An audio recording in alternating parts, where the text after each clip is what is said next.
Hello friends, आज हम फिर से एमएससी फाइनल की क्लास में पढ़ रहे हैं वैगनर मीविन रीअरेंजमेंट का पार्ट 3, जिसमें कि हम पढ़ेंगे उसके स्पेशल फीचर्स और एप्लीकेशंस के बारे में, है ना। तो वैगनर मीविन रीअरेंजमेंट में जैसा कि हमने पढ़ा था कि नियोपेंटाइल कार्बोनियामाइन बनता है, जिसमें जो कि रीअरेंज होता है और फिर हमको प्रोडक्ट मिलता है। बेसिक जो था वो ये था। अब अगर हम anyhow neopentyl carbonium ion obtain कर लें किसी भी कंपाउंड से, then we will see the Wagner rearrangement in that compound. For example, we can get carbonium ion from neopentyl halide.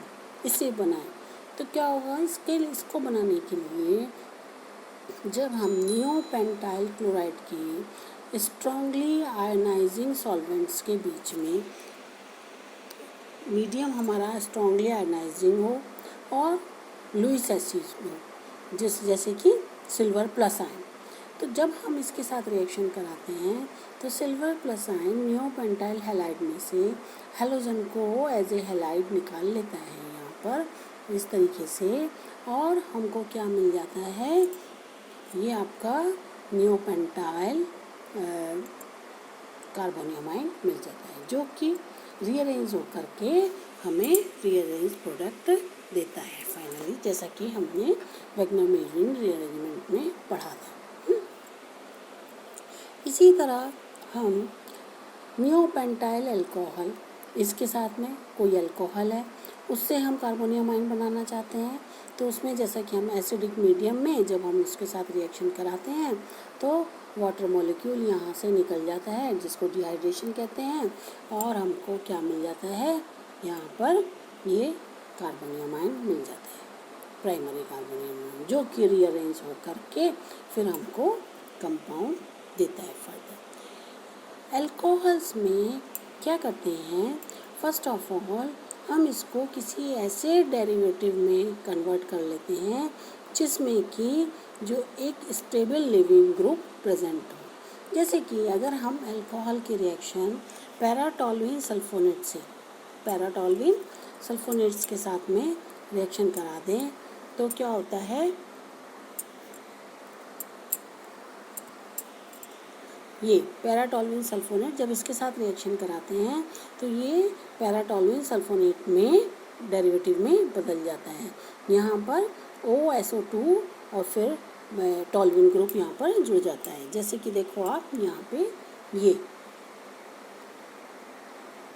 इसमें बदल गया, पैराटोल्यूइन सल्फोनेट डेरिवेटिव बन गया इसका नियोपेंटाइल अल्कोहल जो था।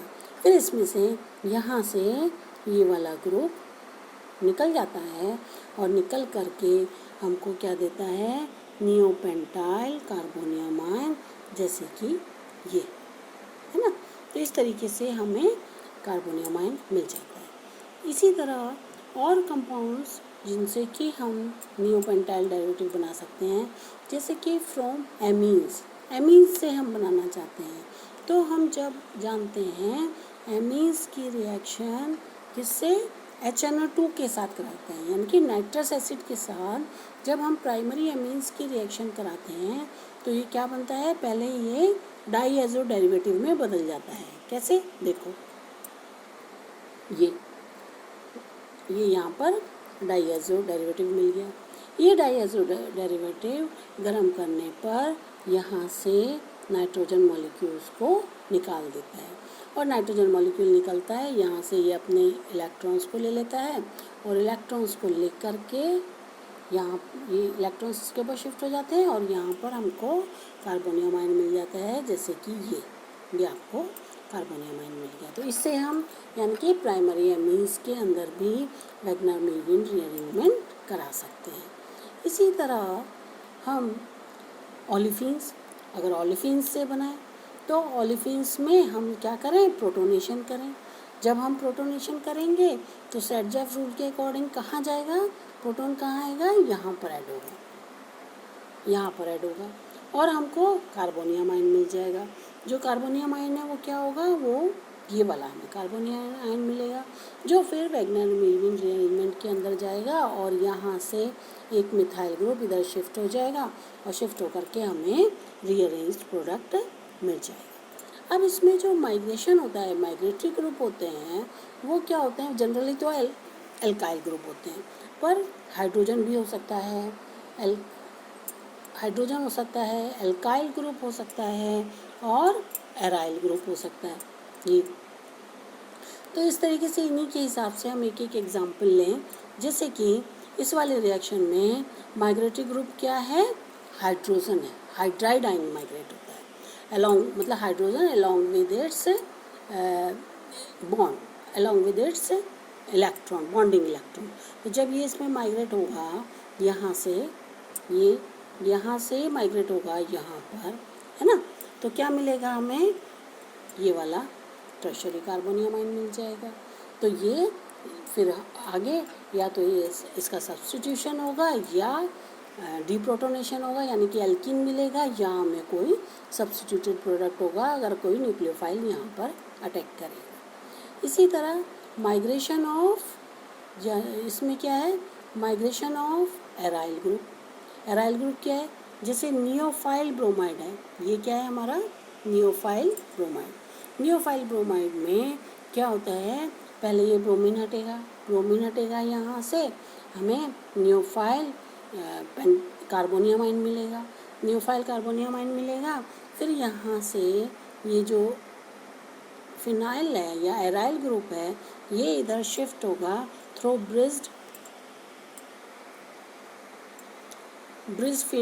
फिनोनियम आयन, और ये यहाँ पर इस तरीके से माइग्रेट कर जाएगा। जब ये माइग्रेट करेगा फिर यहाँ से एक हाइड्रोजन एज ए हाइड्राइड यहाँ से निकल जाएगा। ये निकलेगा तो हमको क्या मिलेगा, यहाँ से जब ये प्रोटॉन यहाँ से निकलेगा तो यहाँ से निकल करके ये क्या बना देगा, एल्कीन बना देगा, ट्राइफिनाइल इथाइलिन। अब इसमें माइग्रेशन किसका हुआ, फिनाइल ग्रुप का, एराइल ग्रुप का। तो ये किसका है कि हमारा माइग्रेशन एल्काइल ग्रुप का हो सकता है, हाइड्रोजन का हो सकता है और एराइल ग्रुप का होता है। तो इसमें ये एग्जांपल किसका है, माइग्रेशन ऑफ एराइल ग्रुप का। और एराइल ग्रुप में भी माइग्रेटरी एप्टीट्यूड ज़्यादा होगा अगर एराइल ग्रुप में पैरा पोजीशन पर कोई इलेक्ट्रॉन रिलीजिंग ग्रुप प्रेजेंट हो, यानी कि कोई इलेक्ट्रॉन रिलीजिंग ग्रुप जैसे पैरा एनिसाइल, अगर हमारा ये कंपाउंड है पैरा पोजीशन पर ये मिथॉक्सी ग्रुप लगा हुआ हो रिंग के अंदर, तो उसका माइग्रेटरी एप्टीट्यूड सबसे ज़्यादा होगा। तो अगर डिफरेंट फिनाइल ग्रुप्स हैं तो जो पैरा एनिसाइल वाला है वो हमारा पहले माइग्रेट होगा, या वो माइग्रेट होगा प्रेफरेबली। ओके, नेक्स्ट है स्टीरियो स्पेसिफिक रीअरेंजमेंट। ये जो वैगनर मिलविन रीअरेंजमेंट है ये स्टीरियो स्पेसिफिक है इन द सेंस कि जो माइग्रेटरी ग्रुप है वो लीविंग ग्रुप के अपोजिट डायरेक्शन से जुड़ता है, अपोजिट डायरेक्शन से अटैक करता है या माइग्रेट करता है कार्बोनियम आयन पर।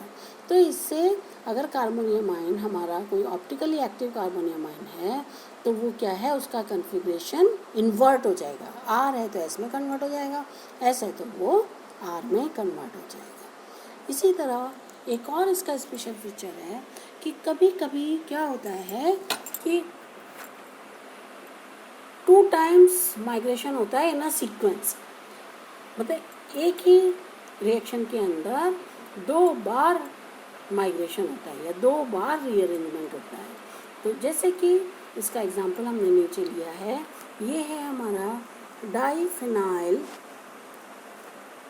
डाई इथाइल कार्बोब्यूटाइल अल्कोहल या कार्बिनॉल, है ना।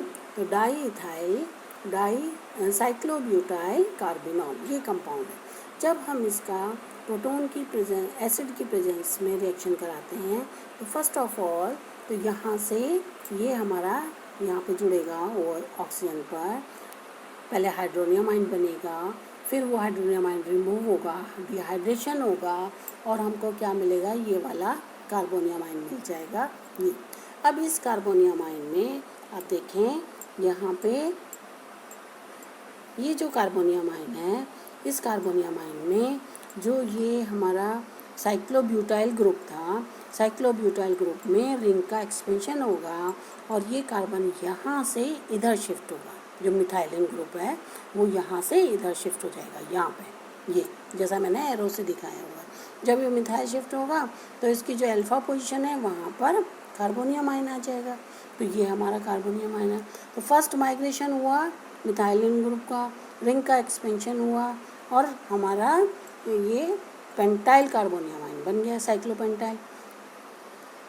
अब ये जो कार्बोनियम आयन है, साइक्लोपेंटाइल रिंग जो है, इसके अंदर क्या होता है, यहाँ से सेकंड टाइम ये जो इथाइल ग्रुप है ये माइग्रेट हो रहा है इसके ऊपर।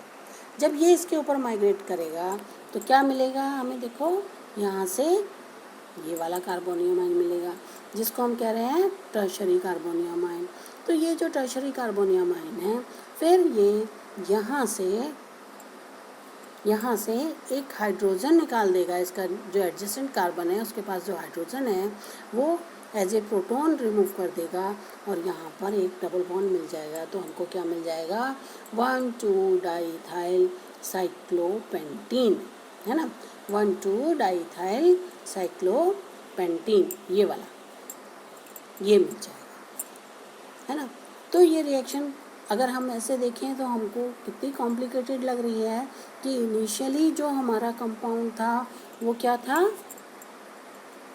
ये था डाईइथाइल साइक्लोब्यूटाइल कार्बोनॉल था, कि जब हम इसको एसिड की प्रेजेंस में गर्म करते हैं तो हमको क्या मिल जाता है, 1,2-डाईइथाइल साइक्लोपेंटीन।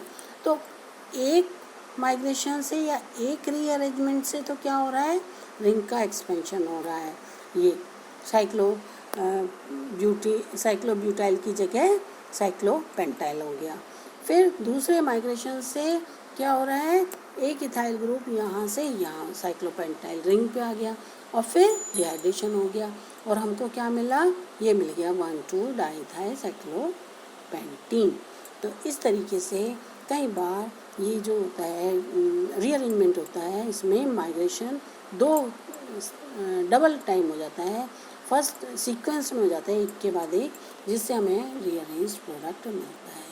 तो ये था वेगनर-मेविन रीअरेंजमेंट के बारे में, कैसे वेगनर-मेविन रीअरेंजमेंट होता है। फर्स्ट उसमें हमने पढ़ा कि क्या होता है वेगनर-मेविन रीअरेंजमेंट, दूसरे में पढ़ा हमने उसका मैकेनिज्म के बारे में पढ़ा और कि किस तरीके से ये एलिसाइक्लिक कंपाउंड्स में भी पाया जाता है। आज हमने इसके एप्लीकेशंस के बारे में और इसके स्पेशल फीचर्स के बारे में पढ़ा। तो ये है वेगनर-मेविन रीअरेंजमेंट के बारे में।